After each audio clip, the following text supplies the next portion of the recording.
Hello बच्चों, आज हम पद परिचय में विशेषण पढ़ेंगे। आपने उसमें संज्ञा, सर्वनाम, लिंग, वचन, कारक पढ़ लिया है। अब हम आज विशेषण पढ़ेंगे।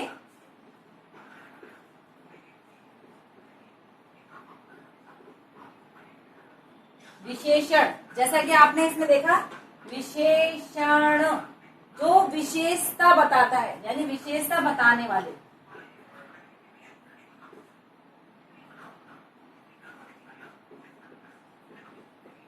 विशेषता बताई जाए वो विशेषण कहलाते हैं। तो किसकी विशेषता बताई जाए? संज्ञा और सर्वनाम की।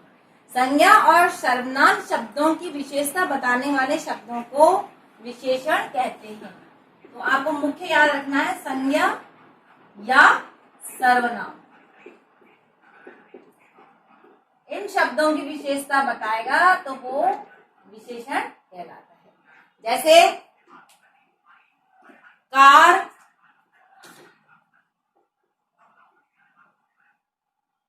जैसे राम, तो ये क्या है? संज्ञा है। और वह, मैं, सर्वनाम है। इनकी विशेषता बताने के लिए देखिए, जैसे मान लीजिए हमने कहा पीली कार, तो पीली क्या है? विशेषण है।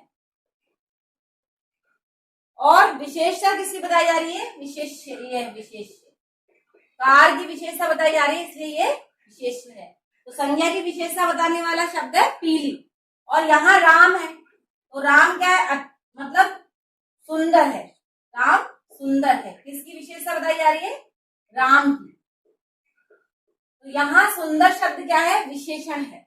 इसी तरीके मैं, वह बहुत अच्छा है, वह अच्छा है, मैं बहुत अच्छी हूँ, या मैं सुंदर हूँ, जो भी है, इसमें इस तरह से सर्वनाम में विशेषण का प्रयोग किया जाता है। अब विशेषण का जिसमें प्रयोग है, वह, मैं, राम, सुंदर, ये सब क्या है? विशेष्य। जिसकी विशेषता बताई जाती है वो विशेष्य कहलाता है। जिसकी विशेषता बताई जाए।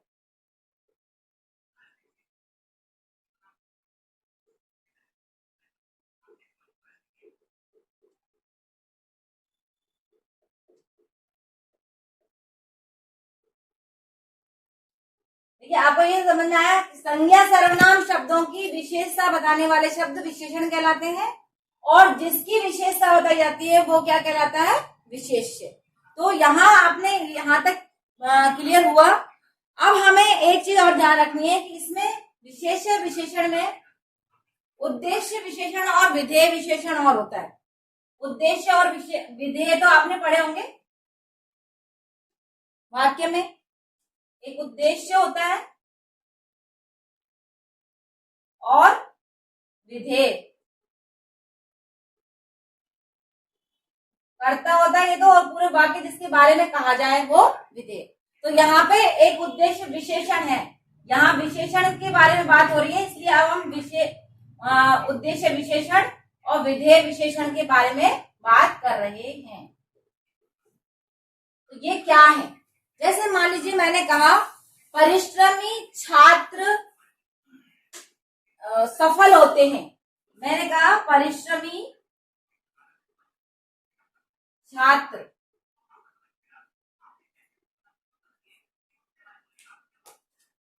सफल होते हैं।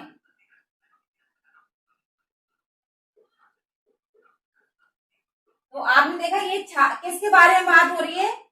परिश्रमी छात्र। छात्र को कैसा बताया जा रहा है? परिश्रमी। तो ये क्या है? ये उद्देश्य है, और ये क्या है? इसका विशेषण है। ठीक है, ये विशेषण है। तो ये हो गया उद्देश्य विशेषण। अब हम बात करें विधेय विशेषण की। तो हमने एक वाक्य फिर से बदला और हमने कहा कि मोहन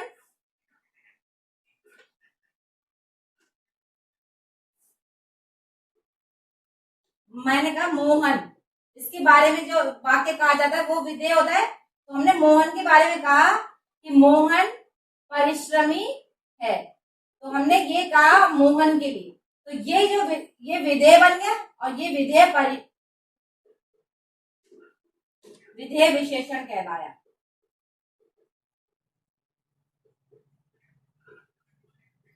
तो आया समझ में आपको? ये तो हो गया उद्देश्य विशेषण और विधेय विशेषण का डिस्क्रिप्शन। अब प्रविशेषण में क्या है?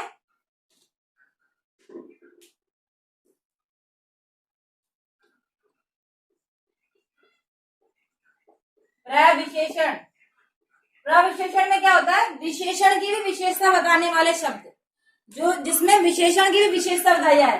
जैसे सुंदर है विशेषण, और उसकी भी हमने और विशेषता बता दी, विशेषण की भी हमने विशेषता बताई, तो हमने कहा बहुत सुंदर है। तो बहुत सुंदर है, दोनों ही विशेषण मतलब विशेषण है। इसकी विशेषण की भी विशेषता बता रहा है, ये राम बहुत सुंदर है, तो ये तो हो गया विशेषण। और ये इसकी भी विशेषता बता रहा है, इसलिए ये हो गया प्रविशेषण। तो क्लियर हुआ कि आपको विशेषण की विशेषता बताने वाले शब्दों को क्या कहा जाता है? प्रविशेषण। तो यहां तक विशेषण और प्रविशेषण। एक और होता है प्रक्रिया विशेषण।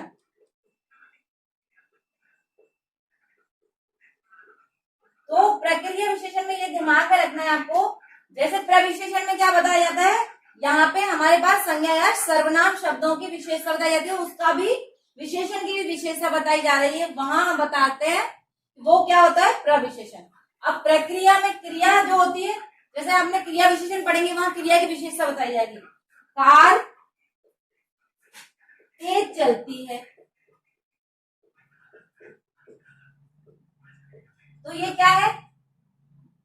चलना क्या है? क्रिया। और क्रिया की विशेषता बता रहा है तेज शब्द, तो ये हो गया क्रिया विशेषण। ये विशेषण तो हुआ, लेकिन ये किसका विशेषण हुआ? क्रिया का। क्रिया विशेषण हुआ। अब मान लीजिए हम ये कहें कार बहुत तेज चलती है, तो ये क्रिया विशेषण की भी विशेषता, इसकी भी विशेषता बता रहा है, तो ये जो है वो प्रक्रिया विशेषण है। इन दोनों में यही अंतर है। अगर आपसे पूछा जाए प्रविशेषण और प्रक्रिया विशेषण में क्या अंतर है, तो प्रविशेषण विशेषण की भी विशेषता बताते हैं, लेकिन वहां संज्ञा और सर्वनाम के लिए आता है। यहाँ क्रिया विशेषण की विशेषता बताने वाले, क्रिया विशेषण की भी विशेषता बताने वाले शब्दों को प्रक्रिया विशेषण कहा जाता है। तो यहां तक आपको क्लियर हुआ? इसके बाद हम पढ़ेंगे विशेषण की कोटियां होती हैं। कोटियां मतलब होता है कैटेगरी, विशेषण की कोटियां।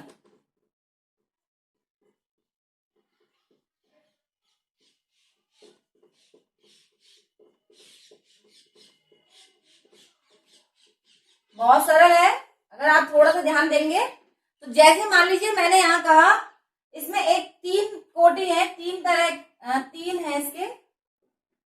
सबसे पहले जो शब्द होता है हमारे पास मूल में होता है, तो इसको कहते हैं अवस्था। वैसे कोटियां या अवस्था भी आप कह सकते हैं, उससे आपको ध्यान रहेगा अवस्था से कि अवस्था इसमें जुड़ता है। तो मूल अवस्था, तो मूलावस्था पहली जो इसकी कैटेगरी है वो है मूलावस्था। उसके बाद का मतलब ही उत्तर होता है। उत्तर मीन्स उसके बाद, तो उसके बाद का मतलब है उत्तर। उत्तर का मीन उत्तरावस्था। और जो सबसे अच्छी अवस्था होती है, सबसे बेस्ट है जो, वो होती है उत्तम।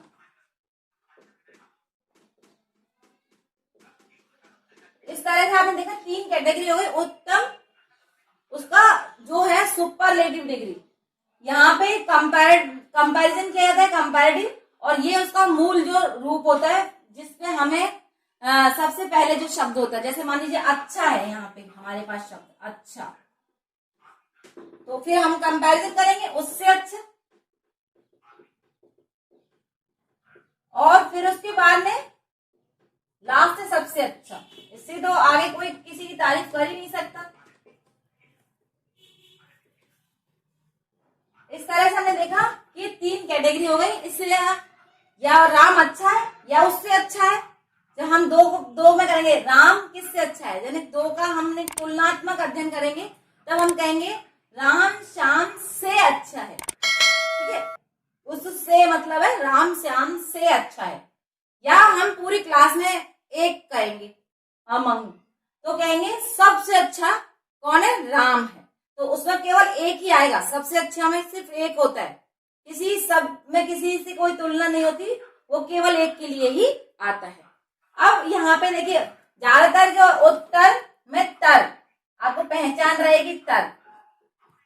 तर और तम आपने तम प्रत्यय पढ़े होंगे, तो आपने ये देखा होगा कि तर और तम शब्द इसके साथ आएंगे।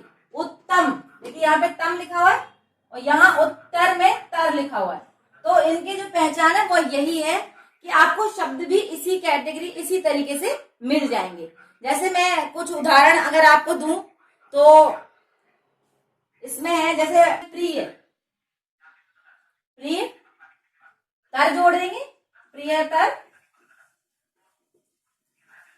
और प्रियतम। ये वो प्रियतम नहीं है जो आप समझ रहे हैं ना, वो प्रियतम नहीं, प्रिय मतलब प्यारा, उससे प्यारा और सबसे प्यारा। ठीक है, ऐसे छोटा लघु, लघुतर और लघुतम।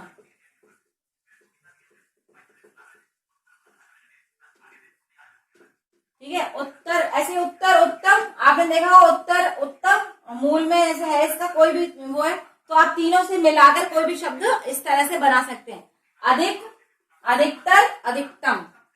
ठीक है, या फिर ये होता है उससे अच्छा, सबसे अच्छा।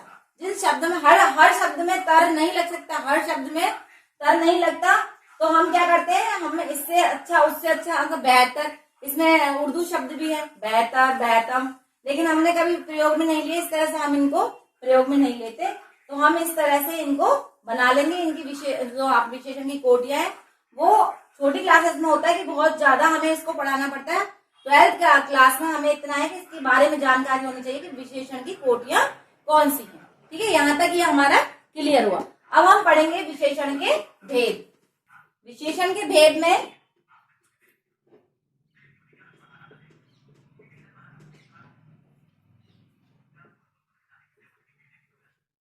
सबसे पहले है गुणवाचक।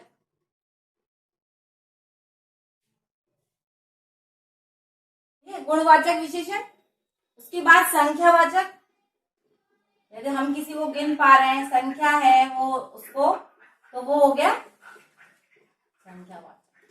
अब हर चीज संख्या में ही नहीं होती, कहीं हमें उसमें क्या करना पड़ता है, हमें मान लो जो गिन तो नहीं सकते, हम किसी को मापते तोलते भी हैं, तो वहां आता है परिमाण वाचक। और एक है इसमें सार्वनामिक कहिए या हम सांकेतिक कहते हैं।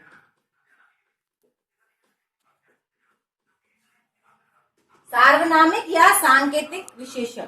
तो इस तरह से हमने देखा कि 4 कैटेगरी होती है, 4 तरह के इसके भेद हैं, और उन भेदों के अनुसार हम पढ़ें तो सबसे पहले गुणवाचक। गुण में आपने देखा गुण में क्या क्या चीज होती है, उसके गुण। लेकिन गुण कैसे, मान लीजिए रंग भी हो सकता है इसमें, रंग, रूप, आकार। आकार में जरूर नहीं उसका आकार ही हो, उसका बिगड़ा हुआ रूप भी वो माना जाता है विकार, बिगड़ा हुआ यानी परिवर्तित। आकार, विकार, गुण, दोष, ठीक है, रंग, रूप, आकार, विकार, गुण, दोष। तो आपको इस सब पहचान हो जाएगी कि हम गुणवाचक में क्या क्या ले सकते हैं। मान लीजिए मैं कहूँ ये ब्लैक बोर्ड चौकोर है, तो चौकोर क्या है, इसका आकार है, और आकार किस में आएगा, गुणवाचक में। ऐसे ही मान लो मैं कोई कहूँ इमारत है, बहुत जर्जर है, उसकी स्थिति बहुत खराब है, तो वो कैसी है, विकार में आ रही है ना, लेकिन वो क्या है, उसका है वो गुण में ही। इस तरीके से मान लो रंग रूप में वो काला है, सफेद है, पीला है, सारे रंगों के रूप में, मान लो रूप में आप बहुत सुंदर है, बहुत बदसूरत है, वो टेढ़ा मेढ़ा है, कैसा भी, मतलब आप रूप में बोल रहे हैं, चाहे वो कैसा भी है, रूप है, कुरूप है, उसमें आप गुणवाचक में ही इसको लेंगे। इसके ऐसे उदाहरण है, और जो मैंने आपको बताया जैसे इमारत बहुत लंबी है तो वो आकार में आ गई, इमारत बहुत खंडर है या इमारत बहुत जर्जर है, तो ये सारी चीजें उसके आकार, विकार, गुण, दोष और रंग रूप में आ जाते हैं। ऐसे ही आप संख्यावाचक में हम चले तो संख्या में क्या हुआ, गिनती, गणना हम करते हैं। जब हम किसी चीज को गिनेंगे तो वो संख्यावाचक में आएगा। मान लीजिए हमने कोई भी चीज, हमने कपड़ा लिया तो हमने कैसे लिया, उसे मीटर में नाप के लिया, गज से नाप के लिया। ऐसे हमने संख्या, मान लीजिए हमने किसी छात्र को, हमने बताया आपको, तो छात्र में कहते हैं एक छात्र, दो छात्र, जिनको हम गिन सकते हैं, जिनकी हम गणना कर सकते हैं, वो जिनको हम गिन सकते हैं वो तो आएंगे संख्यावाचक में। और जो गिन नहीं सकते, मापा जाता है, तोला जाता है या लीटर मीटर में होता है, वो होता है परिमाण। परिमाण का मतलब ही होता है मात्रा, तो मात्रा में परिमाण हो गया। तो यहाँ पे जो 1, 2, 3 या 100 शतक या हो सकता है, ये निश्चित और अनिश्चित दो तरह के होते हैं। इसमें निश्चित और अनिश्चित होते हैं, तो वो भी आपको ये दिमाग में रखना है कि वो निश्चित और अनिश्चित होंगे वो संख्या में ही। जैसे निश्चित और अनिश्चित, तो निश्चित अनिश्चित में आपको मैंने जैसे बताया, एक छात्र है मान लीजिए, तो एक छात्र तो निश्चित हो गया। अब यहां हमने कहे अनेक छात्र, तो हम क्या गिन नहीं पाए, अनेक उनका संख्या दे दी। ऐसे ही हमने कहा भीड़, तो वो काउंटेबल होती, जो चीज काउंटेबल है वो संख्यावाचक में आएंगी। तो वो सारी जो चीजें जिनको हम निश्चित रूप से नहीं बता पा रहे, केवल हम लगभग करके बता रहे हैं या हम अंदाज से बता रहे हैं, वो सारी चीजें अनिश्चित संख्यावाचक में आएंगी। और उनके एग्जैक्ट फिगर है हमारे पास, बिल्कुल हम उन्हें फिगर से बता रहे हैं, चाहे वो 100 है, शतक है, चाहे वो 120 है, 2 है, 1 है, आधा है, जो भी हम फिक्स बता रहे हैं जिसका हमें निश्चित है, उसे हम एक निश्चित संख्या में माने तो निश्चित संख्यावाचक में आएगा। ठीक है, इसी तरीके से परिमाणवाचक में होता है। इसमें भी दो स्थिति होती है, अनिश्चित और निश्चित। जहाँ मात्राओं को बिल्कुल निश्चित मात्रा से हम नाप तोल सकते हैं, 1 लीटर दूध, 2 लीटर दूध, 2 लीटर तेल, पानी, जो भी लिक्विड चीजें हैं, या 1 मीटर कपड़ा, इस तरह से हमने कहा तो निश्चित मात्रा में जो हमने बताया तो वो हुआ निश्चित परिमाणवाचक।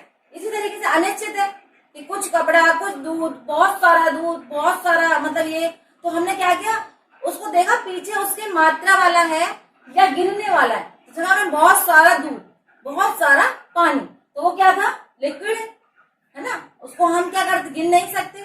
तो उस तरह से हम परिमाणवाचक में अनिश्चित में लेंगे, बहुत सारा, कुछ, कम, ज्यादा, इस तरह से। उसने बहुत ज्यादा खाया, तो उस ज्यादा मतलब ज्यादा क्या है, मात्रा में, तो खाना था, उसको तोल तो सकते नहीं हम, मतलब कितना था, तो अनिश्चित का है, तो अनिश्चित परिमाण में आ जाएगा। और जिसको निश्चित है, जैसे मान लीजिए मुझे 2 रोटी खानी है, तो मैंने 2 रोटी बोला तो निश्चित है, तो निश्चित में क्या आएगा, परिमाण में भी निश्चित है, मतलब खाना खाना है। तो वहां पे अगर आप ये कहो कि गिन सकते हैं तो वो संख्या में आ गया, संख्या में तो फिर वही संख्यावाचक हो जाएगा। जहां हम किसी की मात्रा देंगे, तो मैंने आपको बताया लीटर, मीटर, गज, और उसके जो लिक्विड्स हैं उसमें जो हम नाप तोल जिसे करते हैं, वो सारी चीजें परिमाण में आएंगी। अब है लास्ट, सांकेतिक या सार्वनाम। जैसा कि आपको पता है सार्वनामिक, सर्वनाम, तो सार्वनामिक शब्द में सर्वनाम जुड़ा है जिसके संज्ञा से पहले सर्वनाम आ जाए और सर्वनाम इसका विशेषण बन जाए, मतलब सर्वनाम उसका विशेषण बन जाए संज्ञा का, वहां सार्वनामिक विशेषण कहलाता है। तो जैसे यह घर मेरा है, तो ये संकेत भी हुआ, यह घर मेरा है, इस तरह से आप इंडिकेट कर रहे हो ना, यह घर मेरा है, तो यहां देखिए घर क्या है, संज्ञा है, और ये सर्वनाम। तो सर्वनाम क्या है, इस घर का विशेषण बन गया, संकेत, ये भी संकेत कर रहा है इस चीज को कि यह कमीज मेरी है, यह घर मेरा है, यह पेन मेरा है, वह घर मेरा है। तो यह वह ऐसे सांकेतिक शब्द हैं जो इसके साथ जुड़ते हैं और वो सार्वनामिक विशेषण का रूप बन जाते हैं। तो ये आपका सार्वनामिक और सांकेतिक विशेषण में है। और आपको इसके अगर आपको डिटेल में पढ़ना है तो हम जैसे छोटे बच्चों को हम विशेषण पढ़ाएंगे तो हम उसमें विशेषण में आपको उसका देंगे डिटेल। लेकिन इतना डिटेल काफी होता है, इसको समझने के लिए काफी है कि किसी भी संज्ञा का जब आगे सर्वनाम आकर उसका विशेषण बने वो सार्वनामिक विशेषण कहलाता है। ठीक है, ओके। तो ये आपका विशेषण पूरा हुआ। घर पर आइए, स्वस्थ रहिए। धन्यवाद। सब्सक्राइब कीजिए और शेयर कीजिए अपने दोस्तों के साथ।